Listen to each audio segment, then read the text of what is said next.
നമസ്കാരം.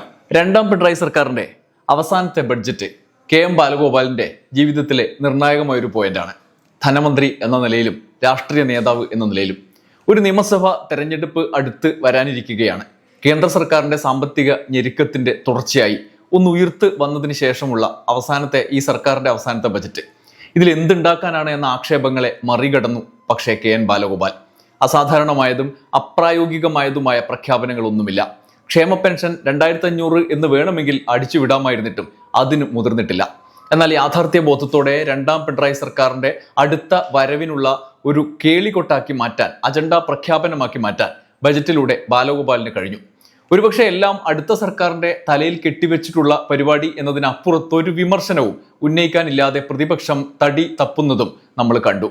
പൂച്ച പെറ്റുകിടക്കുന്ന എന്ന് പറഞ്ഞ് വി.ഡി. സതീശൻ മുതൽ ഓൺലൈൻ പോൾ മുക്കിയ മുത്തശ്ശിപത്രം വരെയുള്ള ബജറ്റ് സംഭവ സാഹചര്യത്തിലെ അസാധാരണ കാര്യങ്ങളിലേക്കാണ് ഈ വീഡിയോയിലൂടെ നമ്മൾ പോകുന്നത്. എല്ലാവർക്കും ഈ പരിപാടിയിലേക്ക് സ്വാഗതം. ബാലഗോപാൽ രണ്ടാം പിണറായി സർക്കാരിന്റെ അവസാന ബജറ്റ് എന്ന ബോധ്യത്തോടെ തന്നെയാണ് പ്രഖ്യാപനങ്ങളിലേക്ക് കടന്നത്. ബജറ്റ് അവതരണത്തിന്റെ ആരംഭത്തിൽ ധനമന്ത്രി എന്ന നിലയിൽ ഞാൻ അവതരിപ്പിക്കുന്ന 6ാമത്തെ ബജറ്റാണ്. സംസ്ഥാന സർക്കാരിന് വേണ്ടി ഞാൻ അവതരിപ്പിച്ച ഓരോ ബജറ്റും തെരഞ്ഞെടുപ്പ് കാലത്ത് ജനങ്ങൾക്ക് നൽകിയ വാഗ്ദാനങ്ങൾ പാലിക്കുന്നതിന് കൃത്യമായി ആസൂത്രണം ചെയ്ത പരിപാടികളുടെ പ്രഖ്യാപനങ്ങളായിരുന്നു. തെരഞ്ഞെടുപ്പ് മാനിഫെസ്റ്റോയിൽ അവതരിപ്പിച്ച കാര്യങ്ങൾ നടപ്പിലാക്കുന്നതിൽ കൈവരിച്ച പുരോഗതി ഞങ്ങൾ ജനസമക്ഷം അവതരിപ്പിച്ചു. ന്യൂ നോർമൽ ആയ ഒരു കാലത്തേക്കാണ് നമ്മൾ കടക്കുന്നത് എന്നുള്ളതാണെന്ന് അദ്ദേഹം പറയുന്നു. 10 വർഷം മുമ്പുള്ള കേരളമല്ല ഇന്നത്തെ കേരളം. എന്തെല്ലാ മേഖലകളിലും കേരളം പുതിയ നോർമൽ, ന്യൂ നോർമൽ സൃഷ്ടിച്ചിരിക്കുകയാണ്. പഴയ നോർമലുമായി താരതമ്യം ചെയ്യാൻ പോലും കഴിയാത്ത രീതിയിൽ അതിശയകരവും അഭിമാനകരവുമായ പുരോഗതിയാണ് ജനജീവിതത്തിന്റെ എല്ലാ തുറകളിലും ഉണ്ടായിരിക്കുന്നത്. കേവല രാഷ്ട്രീയത്തിനപ്പുറത്ത് ഇടതുപക്ഷത്തെ നേതാക്കൾ UDFന്റെ ജമാഅത്തെ ഇസ്ലാമി ബാന്ധവത്തോടെ നേരിടേണ്ടി വരുന്ന അസാധാരണമായ ഹിന്ദുത്വ ചാപ്പേടിയെക്കുറിച്ചും ബാലഗോപാലിന് ആകുലതയുണ്ടായിരുന്നു. വർഗീയതയ്ക്കെതിരെ ജനകീയ ഐക്യത്തിന്റെ പ്രതിരോധം തീർക്കുന്നവരെ ചാപ്പ കുത്തുക എന്നതാണ് തെരഞ്ഞെടുപ്പ് വിദഗ്ധർ ഓതിക്കൊടുക്കുന്ന പുതിയ തന്ത്രം. സർ, ചാപ്പ കുത്തലുകളെ ഞങ്ങൾ അവജ്ഞയോടെ തള്ളിക്കളയുന്നു.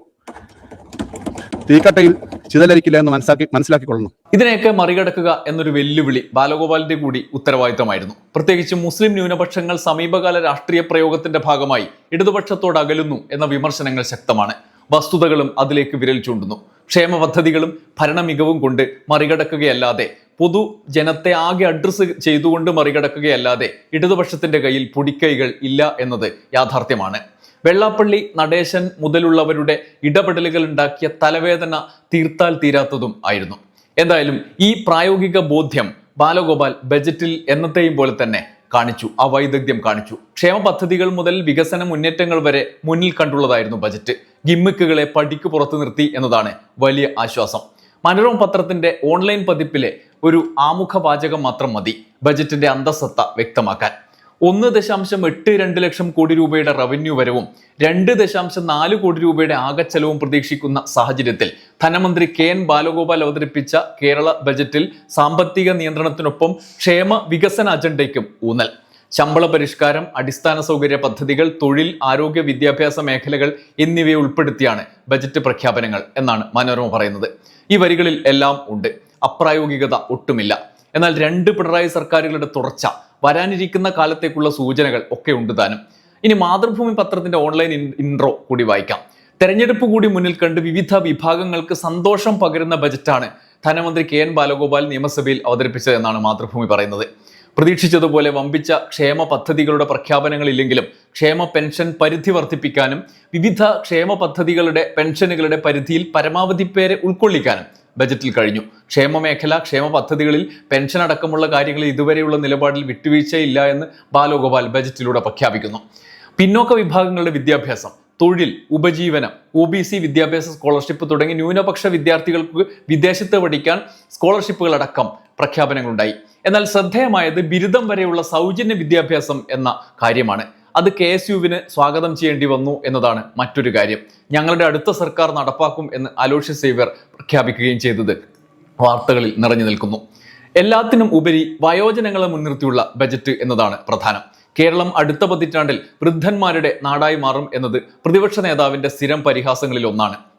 പരിഹാസത്തിനപ്പുറത്ത് അതൊരു യാഥാർത്ഥ്യമാണ്. അത് കഴിഞ്ഞ വർഷങ്ങളിലുള്ള ബജറ്റുകളിൽ ഒക്കെ കോവിഡ് അനന്തര കാലത്ത് നമ്മൾ കണ്ടതാണ്. വയോജനങ്ങൾ മുൻനിർത്തിയുള്ള പദ്ധതികൾ കേരളം വരാനിരിക്കുന്ന കാലത്ത് നേരിടേണ്ടി വരുന്ന ഒരു സാമൂഹ്യ സാഹചര്യം, അതിനെ പ്രായോഗികമായി ഈ ബജറ്റ് അഡ്രസ്സ് ചെയ്യുന്നു എന്നുള്ളതാണ് മറ്റൊരു പ്രധാനപ്പെട്ട കാര്യം. ഒപ്പം ഈ സർക്കാരിനെതിരെ പ്രധാന ആക്ഷേപം സർക്കാർ ജീവനക്കാരുടെ കാര്യത്തിൽ അലംഭാവം എന്നതാണ്. ശമ്പള പരിഷ്കരണത്തിൽ കമ്മീഷനെ പ്രഖ്യാപിച്ചുകൊണ്ടുള്ള നിർണായക പ്രഖ്യാപനമുണ്ടായി. സർക്കാർ പൊതുമേഖലാ ജീവനക്കാരുടെ കുടിശ്ശികയുള്ള മുഴുവൻ DAയും നൽകാനുള്ള തീരുമാനവും തുടർ വിതരണവും പ്രഖ്യാപിക്കുന്നു. പങ്കാളിത്ത പെൻഷൻ പദ്ധതിക്ക് പകരമായി അഷ്വേർഡ് പെൻഷൻ പദ്ധതി നടപ്പാക്കുകയും ചെയ്യും. അത് ഏപ്രിൽ 1 മുതൽ നടപ്പാക്കും എന്ന സുപ്രധാന പ്രഖ്യാപനവും ഉണ്ടായി. റെയിലിനെ പ്രതിപക്ഷവും കേന്ദ്രവും എതിർത്തപ്പോൾ പകരം വേഗ റെയിലിന് പുതിയ ആശയവുമായി വികസന പദ്ധതികളിലെ നിലപാട് പ്രഖ്യാപനം, ബജറ്റിലെ പ്രഖ്യാപനം പ്രതിപക്ഷത്തിന് മറ്റൊരു കെണിയായി. കാരണം റെയിലിനെ എതിർത്ത VD സതീശൻ ശ്രീധരന്റെ കേന്ദ്ര റെയിൽ വരുന്നു എന്ന് കഴിഞ്ഞ ദിവസം പ്രഖ്യാപിക്കപ്പെട്ടപ്പോൾ DPRും വേണ്ട, പ്രപ്പോസലും വേണ്ട, ഞാൻ സ്വാഗതം ചെയ്യുന്നു എന്ന് BJP കേന്ദ്ര സർക്കാരിന്റെ റെയിലിനെതിരെ സാഷ്ടാംഗം പ്രണമിച്ച് സ്വാഗതം ചെയ്ത ആളാണ്. എന്നാൽ മണിക്കൂറുകൾക്കകം ബജറ്റിലെ പ്രഖ്യാപനം കേട്ട് അതൊന്നും ഇവിടെ നടക്കില്ല എന്ന് വീണ്ടും നിമിഷം വെച്ച് നിറം മാറുന്നതും നമ്മൾ കണ്ടു. പേരിൽ കടുംപിടുത്തമില്ലെന്നും വേഗ റെയിൽ പ്രഖ്യാപിത പദ്ധതിയാണെന്നും വ്യക്തമാക്കിക്കൊണ്ടാണ് ബാലഗോപാലിന്റെ പുതിയ ബജറ്റിലെ നിർദ്ദേശം. പ്രതിപക്ഷത്തെ വെട്ടിലാക്കുന്ന വിധത്തിൽ പ്രതികരണം മുട്ടിക്കുന്ന പദ്ധതികൾ, അതിന്റെ തുടർ പദ്ധതികൾ ഒക്കെയുണ്ട്. വയനാട് തുരങ്കപാതയെ ജീവൻ കൊടുത്തും എതിർക്കുമെന്ന് പ്രഖ്യാപിച്ചവർക്ക് മുന്നിൽ അതിന്റെ പണി ഒരു വഴിക്കാക്കി എന്ന് മാത്രമല്ല, പുതിയ തുരങ്കപാത മറ്റൊരു ജില്ലയ്ക്ക്, ഇടുക്കിക്കാർക്ക് വേണ്ടി പ്രഖ്യാപിക്കുകയും ചെയ്തു. അതിനിടെ മനോരമ കേരള ബജറ്റിന് മാർക്കിടാൻ വേണ്ടി ആരംഭിച്ച ഓൺലൈൻ പോൾ മുക്കി എന്ന കാര്യവും കൗതുകം ഉയർത്തി. പോളിൽ മികച്ചത് എന്ന അഭിപ്രായത്തിൽ വൻ കുതിപ്പുണ്ടായതിനെ തുടർന്ന് ആ പോൾ ഡിലീറ്റ് ചെയ്തു. മികച്ചതാണ് കൂടുതൽ മാർക്ക് നേടിയത്. ദേശാഭിമാനി ഇത് സംബന്ധിച്ച വാർത്തയും കൊടുത്തു അവരുടെ ഓൺലൈൻ പേജിൽ. പോളിൽ ബജറ്റ് കസറി, പേജ് മുക്കി മനോരമ എന്ന തലക്കെട്ടിൽ ദേശാഭിമാനി വാർത്ത. പോൾ സർക്കാരിന് അനുകൂലമായതിനാൽ മനോരമ പേജ് പിൻവലിക്കുകയായിരുന്നു. ഒപ്പം മനോരമ പേജ് മുക്കി എങ്കിലും സമൂഹ മാധ്യമങ്ങളിൽ സ്ക്രീൻഷോട്ടുകളായി നിരവധി പേർ രംഗത്തെത്തിയെന്നും ദേശാഭിമാനി റിപ്പോർട്ടിൽ പറയുന്നു. പൂച്ച പെറ്റ് കിടക്കുകയാണ് എന്നാണ്, ഖജനാവിൽ പൂച്ച പെറ്റ് കിടക്കുകയാണ്. അപ്പോഴാണ് ഈ പ്രഖ്യാപനങ്ങൾ എന്ന പരിഹാസത്തിലേക്കാണ് പ്രതിപക്ഷ നേതാവ് ഈ ബജറ്റിന്റെ പ്രഖ്യാപനത്തെ ഒതുക്കിയത്. ജനം വിശ്വസിക്കില്ല എന്നും ഇമാതിരി പ്രഖ്യാപനം വിലപ്പോകില്ല, അടുത്ത സർക്കാരിന്റെ തലയിൽ ഇട്ടുവെക്കുന്ന പരിപാടിയാണ് നടത്തിയത് എന്നും ഉള്ളതാണ് അദ്ദേഹത്തിന്റെ ആരോപണം. എന്നാൽ ഇതിന്റെ ഉള്ളടക്കത്തിന്റെ ഓരോ വിശദാംശങ്ങൾ പറഞ്ഞുകൊണ്ടോ അല്ലെങ്കിൽ പ്രായോഗികമായി എന്താണ് പ്രശ്നങ്ങൾ എന്ന് പറയാനുള്ള പരിമിതി കൊണ്ടോ അത്തരത്തിലുള്ള കാര്യങ്ങളിലേക്കല്ല പ്രതിപക്ഷം പോയത്.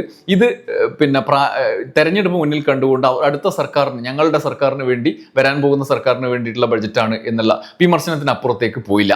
എന്നാൽ പൂച്ച പെറ്റുകിടക്കുകയാണ് ഖജനാവിൽ എന്ന VD സതീശന്റെ വിമർശനത്തിന് ശിവൻകുട്ടിയുടെ ഒരു വ്യത്യസ്തമായ മറുപടി കൂടി ഉണ്ടായി. അദ്ദേഹം പറയുന്നത് വിമർശനങ്ങൾ ഉന്നയിക്കുന്ന പ്രതിപക്ഷ നേതാവ് സ്വന്തം പോക്കറ്റിലേക്ക് കൂടി ഒന്ന് നോക്കണം എന്നാണ്.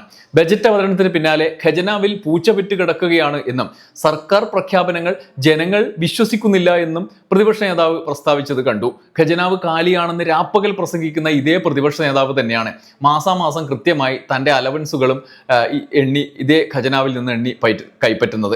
ഖജനാവ് അത്രയ്ക്ക് ശൂന്യമാണെങ്കിൽ താങ്കൾക്ക് ലഭിക്കുന്ന ഈ ആനുകൂല്യങ്ങൾ എവിടെ നിന്നാണ് വരുന്നത്? നാടിന്റെ വികസനത്തിനും പാവപ്പെട്ടവന്റെ ക്ഷേമത്തിനുമായി സർക്കാർ നീക്കിവെക്കുന്ന ഓരോ രൂപയും കൃത്യമായ ആസൂത്രണത്തോടെയാണ് വിനിയോഗിക്കുന്നത്. പ്രതിപക്ഷ നേതാവിന് ലഭിക്കുന്ന ആനുകൂല്യങ്ങൾ പോലെ തന്നെ ഈ നാട്ടിലെ പാവപ്പെട്ടവർക്ക് ലഭിക്കേണ്ട പെൻഷനും മറ്റു ക്ഷേമ പദ്ധതികളും സർക്കാർ കൃത്യമായി ഉറപ്പാക്കുന്നുണ്ട്. ഖജനാവ് കാലിയാണെന്ന് പറയുന്നവർ നമ്മുടെ പൊതുവിദ്യാലയങ്ങളിലെ ഹൈടെക് സംവിധാനങ്ങളും കുട്ടികൾക്ക് ലഭിക്കുന്ന സൗകര്യങ്ങളും കാണാതെ പോകരുത്. ബജറ്റിലുള്ളത് വെറും വാക്കുകളല്ല, മറിച്ച് ഈ നാടിന്റെ പുരോഗതിക്കുള്ള റോഡ് മാപ്പാണ്. അത് ജനങ്ങൾക്ക് ബോധ്യവുമുണ്ട്.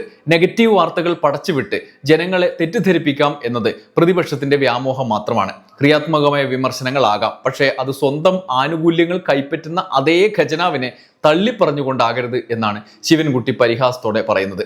ചുരുക്കത്തിൽ തെരഞ്ഞെടുപ്പിനെ നേരിടാൻ സർക്കാരിനും LDFനും ആത്മവിശ്വാസം നൽകുന്ന ഭരണമുന്നേറ്റത്തെ വിശ്വാസ്യമായ അളവുകോലിൽ അടയാളപ്പെടുത്തുകയും പ്രായോഗിക നേതൃത്വമായി തോന്നിപ്പിക്കുകയും സർക്കാരിനെ തോന്നിപ്പിക്കുകയും ചെയ്യുന്ന കാര്യത്തിൽ ബാലഗോപാലിന്റെ ബജറ്റ് വിജയിച്ചു. ഇതേ സമയം ക്ഷേമ പദ്ധതികൾ മുതൽ വേഗ റെയിൽ വരെയുള്ള തങ്ങളുടെ വീക്ഷണം എന്താണ് എന്ന് പ്രഖ്യാപിക്കുന്നതിനും പ്രതിപക്ഷത്തെ അത്തരം പ്രഖ്യാപനങ്ങളിൽ കുരുക്കി വെട്ടിലാക്കാനും ബാലഗോപാലിന് കഴിഞ്ഞു എന്നതാണ് രാഷ്ട്രീയ പ്രാധാന്യം. പ്രഖ്യാപനങ്ങൾ അടുത്ത സർക്കാരിന്റെ തലയിലിടാനുള്ള തെരഞ്ഞെടുപ്പ് ബജറ്റ് എന്ന രാഷ്ട്രീയ ആരോപണത്തിന് അപ്പുറം കടക്കാൻ പ്രതിപക്ഷത്തിന് ഈ വൈകുന്നേരം വരെ കഴിഞ്ഞിട്ടില്ല എന്നത് തന്നെയാണ് ബാലഗോപാലിന്റെ രാഷ്ട്രീയ വിജയവും. കാത്തിരുന്ന് കാണാം എന്തൊക്കെ ഇനിയുള്ള അനുരണനം എന്ന്. നന്ദി, നമസ്കാരം.